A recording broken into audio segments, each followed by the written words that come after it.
Part 1 में हमने life cycle देखा था। अब आगे हम स्टेजेस पे बात करते हैं। तो जो फर्स्ट स्टेज है वो था हमारा प्री एरिथ्रोसाइटिक स्टेज, सेकंड था हमारा एक्सो एरिथ्रोसाइटिक स्टेज, थर्ड था हमारा गैमेटिक स्टेज एंड फोर्थ था एरिथ्रोसाइटिक स्टेज। तो ये प्री एरिथ्रोसाइटिक स्टेज क्या होता है?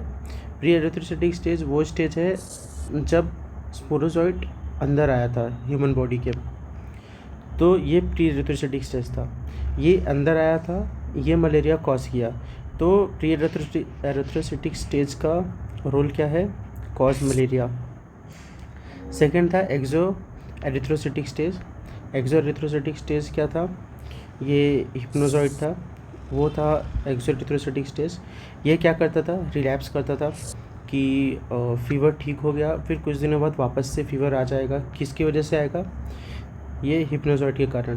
तो और ये कौन सा स्टेज है? ये एक्सो एरिथ्रोसाइटिक स्टेज है। थर्ड है हमारा गैमेटिक स्टेज।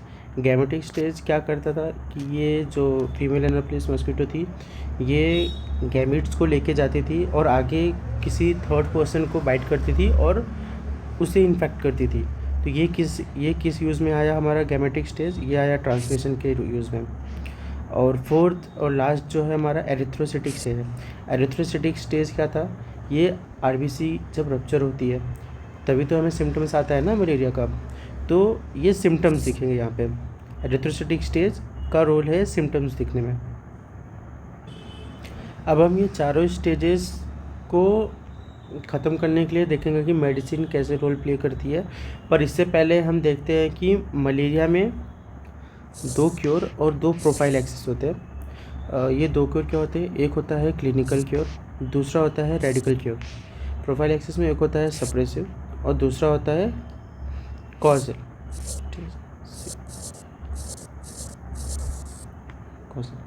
तो क्लिनिकल क्योर देखते हैं पहले।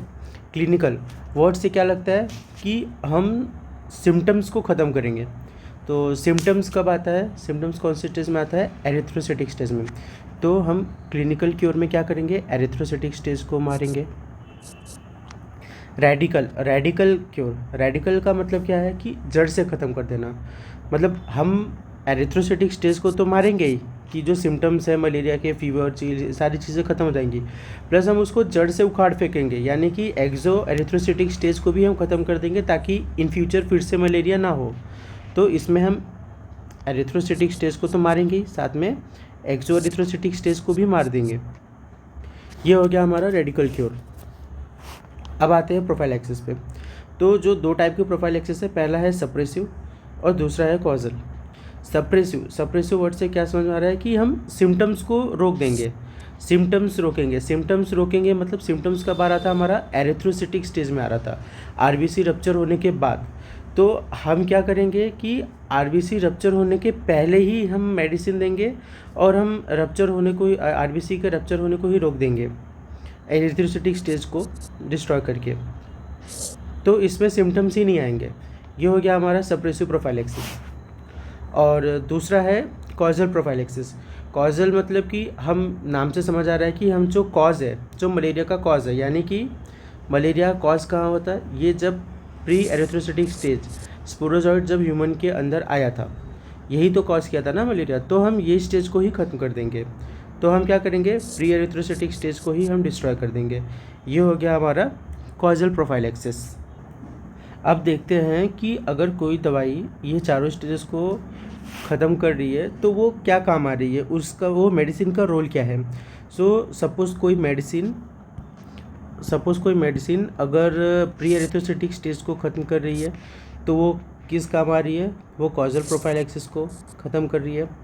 अगर कोई मेडिसिन एक्सो एरिथ्रोसाइटिक स्टेज में काम आ रही है तो क्या कर रही है? वो रेडिकल क्योर को ट्रीट कर रही है। अगर कोई मेडिसिन गैमेटिक स्टेज को डिस्ट्रॉय कर रही है तो वो क्या कर रही है? वो ट्रांसमिशन को रोक रही है।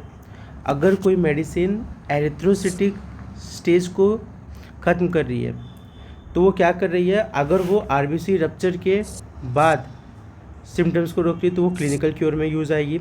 अगर वो आरबीसी रप्चर के पहले वो ख़त्म कर रही है एरिथ्रोसाइटिक स्टेज को तो वो सप्रेसिव प्रोफाइलैक्सिस में उसका रोल होगा। अब आगे हमें देखना है कि कौन सी दवाई कौन से स्टेजेस पे काम करती है, तो हम देखते हैं। तो ये बहुत इजी है। जो फर्स्ट स्टेज, सेकेंड स्टेज और थर्ड स्टेज है, इन तीनों स्टेज के लिए सिर्फ एक ही ऐसी दवाई है जो तीनों स्टेज को मार सकती है, वो होता है प्राइमाक्विन। तो ये फर्स्ट जो 4 स्टेप में से 3 स्टेप को तो ये अकेले ही ख़त्म कर दे रही है। तो इसका मतलब हुआ कि प्राइमाक्विन काफ़ी इंपॉर्टेंट दवाई है। पर ये कौन कौन से स्टेजेस को ख़त्म करिए, पहले ये देखते हैं, फर्स्ट, सेकेंड और थर्ड। तो हम देख लेते हैं फर्स्ट, सेकेंड और थर्ड स्टेज कौन सा था। ये यानी कि प्री एरिथ्रोसाइटिक स्टेज को ख़त्म कर रही है। सेकेंड, एक्सो एरिथ्रोसाइटिक स्टेज को ख़त्म कर रही है। थर्ड, ये गैमेटिक स्टेज को ख़त्म कर रही है। लेकिन ये एरिथ्रोसाइटिक स्टेज को ख़त्म नहीं कर रही है। एरिथ्रोसाइटिक स्टेज को अगर ये ख़त्म नहीं कर रही है, इसका मतलब क्या हुआ, ये सिम्टम्स ही नहीं ठीक कर रही है। सिम्टम्स नहीं ठीक कर रही, मतलब इससे जो मर्जी करा लो, सारे काम हो जाएंगे, लेकिन ये मलेरिया को क्योर नहीं कर सकती, मलेरिया के सिम्टम्स को क्योर ही नहीं कर सकती। इसका मतलब ये हुआ कि ये दवाई तो बहुत इंपॉर्टेंट है प्राइमाक्विन, पर इसके साथ साथ हमें कोई ऐसी मेडिसिन भी देनी होगी जो कि मलेरिया को भी ठीक करे। तो वो क्या है, हम आगे देखते हैं। हाँ, प्राइमाक्विन के अगर हम डोजेस देखेंगे तो ये सिर्फ एक डोज देना है, सिंगल डोज ओनली। ये सारे टाइप के, सारे स्पीसीज़ के गैमेट को ये किल कर सकती है सिर्फ सिंगल डोज से। हाँ, फॉर अ हिप्नोजॉइड, ये हिप्नोजॉइड के लिए, हिप्नोजॉइड को अगर ख़त्म करना है तो इसको हमें 14 डेज़ के लिए देना पड़ेगा। हिप्नोजॉइड के लिए हमें इसे 14 डेज़ के लिए देना पड़ेगा। रेडिकल क्योर में यूज़ होगा। किसी पेशेंट को